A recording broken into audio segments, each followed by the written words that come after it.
Today's episode is being posted on Valentine's Day, a day we usually associate with romantic love.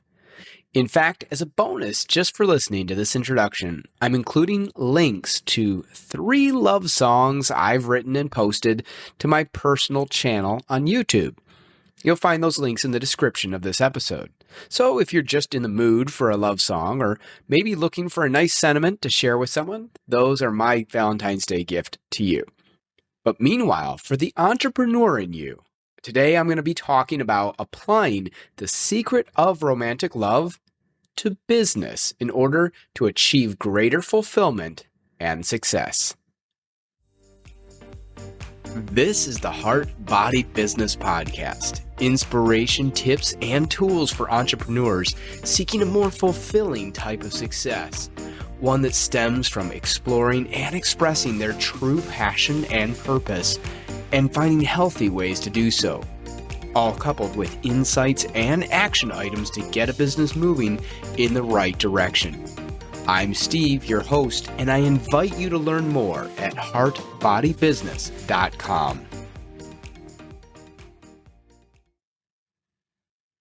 If we want to apply the secrets of romantic love to business, we first need to know what we mean by romantic love. I believe in a powerful, universal love that has the potential to flow through all of us. This is both a creative and unifying force, and it's far beyond what we normally think of as human love. It's the thing we should be striving for, and it comes with the alignment I talk about through much of this podcast as we properly order heart, mind, and body.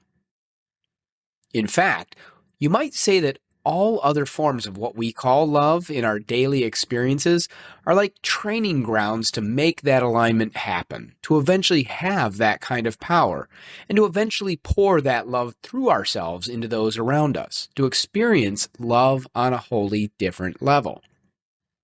But for now, we're focusing on what we think of as love most of the time. The love for a partner or spouse, the love for a child or other family, the love for friends, and so on.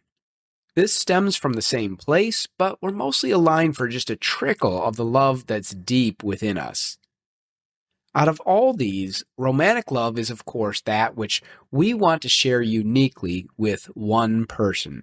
A love that usually leads at first to more physical intimacy, but if we're lucky in love, one that goes well beyond that. Mental and emotional intimacy, spiritual intimacy, in a way we only share with one person. Granted, others may have their own beliefs, but this is my view and my use of the term romantic love. Now, do I know anything about its secrets? You'll have to decide if my ideas resonate with you. But I have been blessed with a marriage that's only grown deeper, more joyful, and more fulfilling every year for more than 20 years. And we've explored this topic as to what makes things work so well for us. While there are plenty of ways for it to all play out, I think there is one underlying key to romantic love. And getting something down to its principle is how you're able to apply it to other areas of life, including business. So, countless books out there on love, countless books on business, and here on this one little episode, am I revealing the secret? Well, let me tell you what it is, and you can decide if I'm right. The key to every little bit of it is the true self. That is the expression of the real you through all the masks, traumas, survival needs, and illusions of life. Because the real you is where love resides. It's where your happiness lies. And if you choose not to express it or don't feel safe to express it, and you don't allow your partner to feel safe in expressing it, you will never allow romantic love to grow. We'll get back to those 3 points in a minute so I can make sure they're clear. But first, let me cover 2 things. First, what we mean by the true self, and second, why so many of us are able to succeed in romance in the beginning of a relationship, but why things usually fall apart with time rather than blossoming and becoming more beautiful. In a sense, Anyone who believes that they are really some sort of soul or spirit operating through the vehicle of a body understands generally what I mean by true self. But we strongly identify with our thoughts and our bodies and outside influences or circumstances in ways that keep us from actually knowing that inner self. And if we don't know it, how can we express it? I've spoken before about human design, which my wife offers consultations in. There's a link in the description to her work.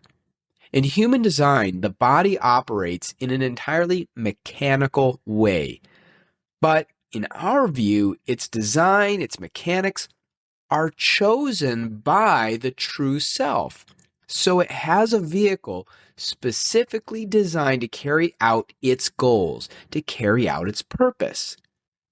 In this sense, if you can know your design, if you can sense how your body is meant to operate, and you allow it to operate in this way, you more easily accomplish everything you're here to do.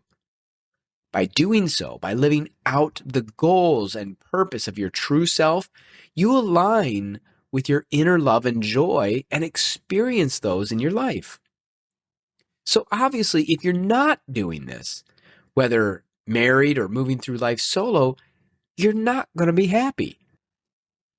Often, life circumstances program our mechanical body away from living in the right way. Through pain or pleasure, we're taught to act in certain ways, avoiding certain things and becoming addicted to others. We can literally become addicted to something that is not an expression of the true self, or conversely, made to fear being ourselves for survival purposes. In these cases, we might feel good in the short run, but we never feel truly fulfilled. We might feel like we're on a treadmill, could easily blame those around us for what we're feeling, could easily face a midlife crisis, and so on. Everyone is meant to express themselves differently. In my own chart, for instance, I'm meant to bring hope to the world around me, but I'm not meant to fix things.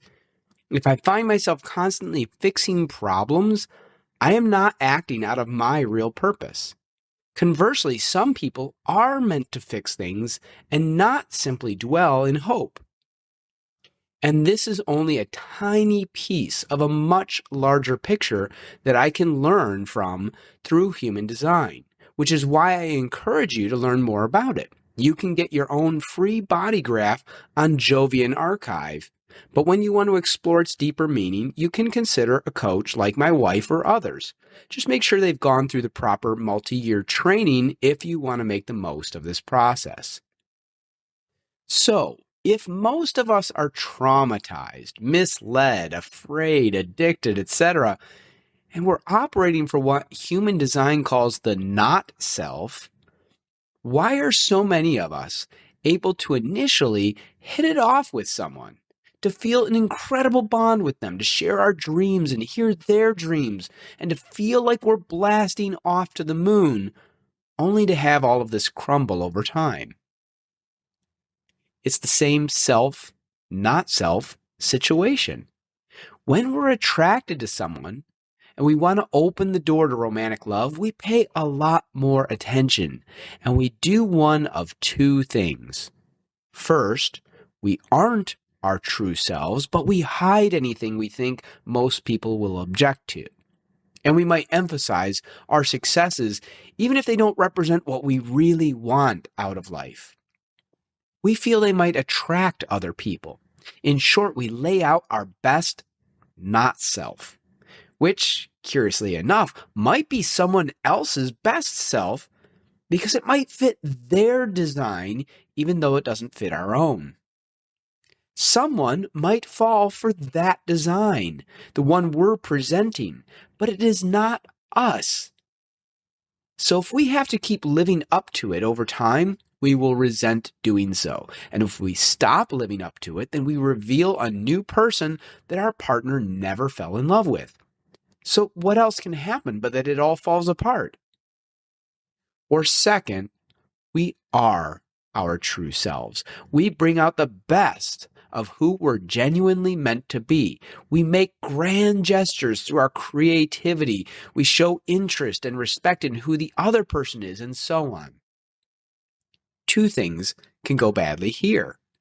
First, the other person isn't being their own self, so it'll fall apart for the reason I explained before, or they are being their own self, but maintaining this requires a lot of energy, a lot of focus, a lot of concentration, and we tend to lose this as we get comfortable with them, fall back into routine, and fall back into not self behaviors. We are not perfect as humans, and this will happen. But there's hope where two people have brought their true selves together. Hope if they are patient with themselves and patient with each other. Hope if they will give each other time and space to work through their not self moments and gradually, through the years, to find more confidence to be who they are really here to be. As I said earlier, this means first, you need to know your design and choose to express it. Second, you need to feel safe to express it, which means feeling safe with your spouse. And third, your spouse needs to feel safe to express it, which means they feel safe with you. This safety comes not only with familiarity, but with a deep sense of mutual respect. You must respect who your partner is, how he or she is meant to operate, and what he or she is here to accomplish. If you cannot respect that, they will not feel safe to be themselves and will therefore never be fulfilled. Or they will express themselves anyway, and you will always be frustrated or angry with them or embarrassed by them. And this, of course, works both ways. Now, when you understand the idea of self and not self, I can say absolutely that the true self always loves. So anything unkind, anything unloving comes from the not self. When you understand this, when you understand that anything unloving is not coming from your partner, but from them standing in error in that moment, then suddenly you do not take it personally if they are being unkind. You may not be willing to put up with it forever. If someone is always their not self and they are continually unkind, this is maybe not the relationship to develop into a deeper union. But at least you don't need to take this personally. I know some people struggle with self-love. This is, of course, another area of not self, but this also has to do with a certain type of human design. It may be harder for some people not to take things personally, but the more you're aware of these things, the easier it still is. With mutual respect in place, you can gently call each other out on not self actions, or let the other know that you're going to provide some space until they're able to get back to themselves. Again, you'll have to have developed a sense of safety and genuine respect ahead of time. Otherwise, you just set up defenses and more walls that need to come down before the true self can shine. But this is why respect and safety are so important. They allow space for the work to be done. And by the way, nothing wrong with recognizing in yourself when you're not yourself and asking for space. As long as this isn't used as a regular excuse to get out of one's own responsibilities, this is respectful to others, doing what you can to only bring them your very best. Now, I've said a lot about romantic love here, and maybe, hopefully, this is insightful and useful for at least some of you listening. But now to wrap things up, let's apply all this to business. First, if we're able to identify someone's real purpose, this is the area they naturally want to execute on and are probably excellent at it. The more we can position employees accordingly, the better our business is going to excel. Even if someone's position isn't a perfect fit, we can always look for ways to make that position uniquely theirs, seeing where you can fit their skills into it in a way that others could not. Second, we can develop a mutual respect in the business that allows people to make mistakes and improve, but never to bring the business down by continually being their not selves. We also need to bring our own best self and to develop an environment where one or more of our colleagues can call us out as well. I don't know how many leaders are willing to be that vulnerable, but a leader is really meant to show others the way. And if they expect to be able to call others out on their stuff, this needs to be a mutual opportunity. Then we think about getting customers. Landing a new customer is like those early dates with someone, the honeymoon period when we're super conscious and showing our best. But once they spent their money with us, do we start to fall into a pattern with them to treat them differently? If so, how does this impact lifetime value? Lifetime value is like romantic love.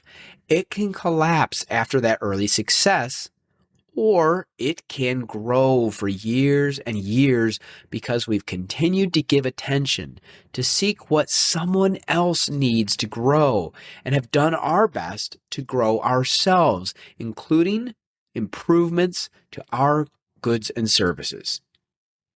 Just like in a romantic relationship, the key to growth is mutual respect and a desire for someone to become their true selves, to express the best of what's in them.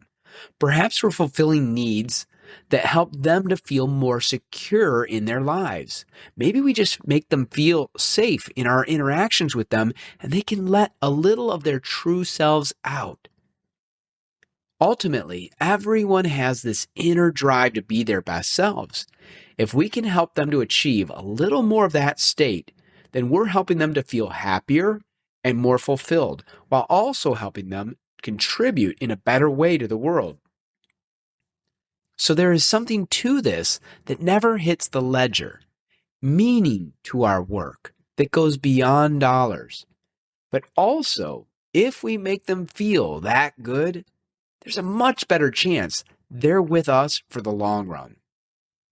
On a final note, years into a successful romantic relationship, many find that they have fewer financial stresses than when they were young and raising children. If you've been able to cultivate some level of financial freedom and you've cultivated the safe space with a loving partner, these are two keys meeting our lower needs that let us pursue self-actualization as we see in Maslow's hierarchy of needs. In other words, to work on really being our true selves, we can seek meaning more than just the lower needs. In a similar way, if we cultivate the right culture in our business, where we really want meaning, and we've built a strong financial base, we can start to think more and more outside the box about what we're contributing to the world, about whether we are expressing our real purpose, and if not, finding new ways to do so within the business or alongside it. In the end, everything we've talked about today boils down to wanting to be your best, joining forces with others, wanting to also be their best, and having mutual respect for what the best looks like in individuals and for giving them the space to work toward it. Romantically or in business, we have better days and worse days. We make genuine errors and wish we could take things back along the way. But in the right space with ourselves and others, we feel immediately forgiven for these as mere learning steps, and we're on to the next step where we know we'll do better. It's a path. And so, romantic love is but its own journey of growth, and business is a journey of growth, and life itself is a journey of growth. I hope this episode encourages you on that journey as I know you're working to bring out your best. I know you express something unique and important, and I hope you're sharing it as often as you can, for this is what touches lives. This is what causes the whole world to grow. Till next time, thanks for listening, and if you enjoyed this episode, make sure to subscribe. You can also join our mailing list to get alerts on our latest episodes and other tips, tools, and news. Learn more and sign up at heartbodybusiness.com.